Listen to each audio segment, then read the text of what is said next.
কম খরচে বিকেলের একটা নাস্তা চাইলে ঝটপট এটা বানিয়ে ফেলুন। শুধুমাত্র আলু আর ময়দা দিয়ে এরকম মজার একটা নাস্তা বানিয়ে দিতে পারেন, যে কেউ খেয়ে আপনার প্রশংসা করবে। নাস্তাটা অনেক বেশি টেস্টি হয়েছে। আমি এখানে 1 কাপ ময়দা নিয়েছি, সাথে দিয়ে দিচ্ছি 1/4 চা চামচ কালো জিরা আর 1/4 চা চামচ রাঁধুনি, স্বাদ মতো লবণ আর 1 টেবিল চামচ রান্নার তেল।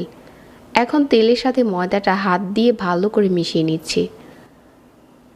তেলটা যখন পুরোপুরি মিশানো হয়ে যাবে, এখানে আমি কুসুম গরম পানি দিয়ে একটা সফট গুলা বানিয়ে নিচ্ছি। ময়দার ডোটা যদি আপনি কুসুম গরম পানি দিয়ে গুলান, তাহলে এটা খুব তাড়াতাড়ি সফট হয়ে যায়। ময়দাটাকে অনেকটা সময় ধরে রেস্টে দিতে হয় না। ময়দার এই ডোটা রেডি হয়ে গেছে, একটা সাইডে রেখে দিয়ে এখানে আমি একটা আলু সিদ্ধ করে নিয়েছিলাম, আর আলুটা গরম থাকা অবস্থাতে ভালো করে ম্যাশ করে নিয়েছি।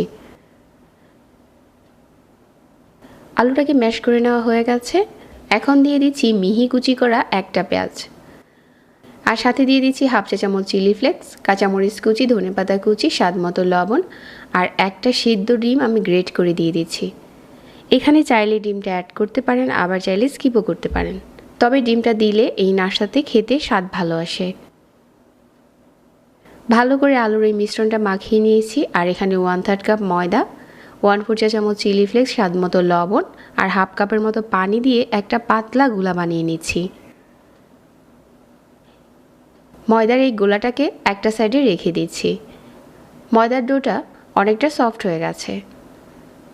এখন উপরে কিছুটা ময়দা ছড়িয়ে দিয়ে যতটা সম্ভব পাতলা করে বেলে নিচ্ছি। পাতলা করে বেলে একটা বড় সাইজের রুটি বানিয়ে নিচ্ছি।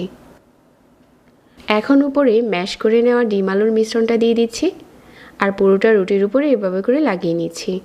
এখন একটা সাইড থেকে রোল করে নিচ্ছি। সাইডটাতে আমি কিছুটা ময়দার গোলা দিয়ে আঠা দিয়ে দিচ্ছি। এখন যতটা সম্ভব পাতলা করে কেটে নেব। খুব বেশি পাতলা করা যাবে না, মিডিয়াম করে কাটতে হবে। এভাবে করে কেটে নেওয়া হয়ে গেছে। এগুলো হাতে উঠিয়ে চ্যাপটা করে সবগুলো একসাথে করে সাজিয়ে নিচ্ছি। তো সবগুলো যখন এরকম বানানো হয়ে গেছে, ময়দার গোলাতে দিয়ে ডুবিয়ে ডুবিয়ে এটাকে গরম তেলের উপরে ছেড়ে দিতে হবে। তেলটা মিডিয়াম আঁচে গরম করে নিয়েছি, আর এখন একটা একটা করে গরম তেলের উপরে দিয়ে দিচ্ছি। চুলার আঁচ মাঝারি রাখতে হবে, তা না হলে খুব তাড়াতাড়ি উপরটাতে কালার চলে আসবে, তখন আবার এটা খেতে ভালো লাগবে না। উপরটা আমরা ক্রিস্পি করে ভাজবো। সবগুলো এভাবে করে দিয়ে চুলার আঁচ একদম কমিয়ে দিয়েছি, আর অল্প আঁচে এপাশ ওপাশ করে লাল করে ভেজে নিচ্ছি। এখন অপেক্ষা করছি কালারটা চেঞ্জ হওয়া পর্যন্ত। দারুণ একটা কালার চলে এসেছে, আর এই পর্যায়ে তেল ঝরিয়ে উঠিয়ে নিচ্ছি। এই নাস্তাটা বানাতে আপনাকে খুব বেশি খরচ করতে হয় না, তবে খেতে দারুণ টেস্টি। এটা চাইলে বাসায় একবার বানিয়ে দেখতে পারেন। সিম্পল রেসিপিতে আজকে আরও একটি সহজ নাস্তা শেয়ার করেছি, আর এটা পরিবেশন করার পর দেখতেও দারুণ লাগে।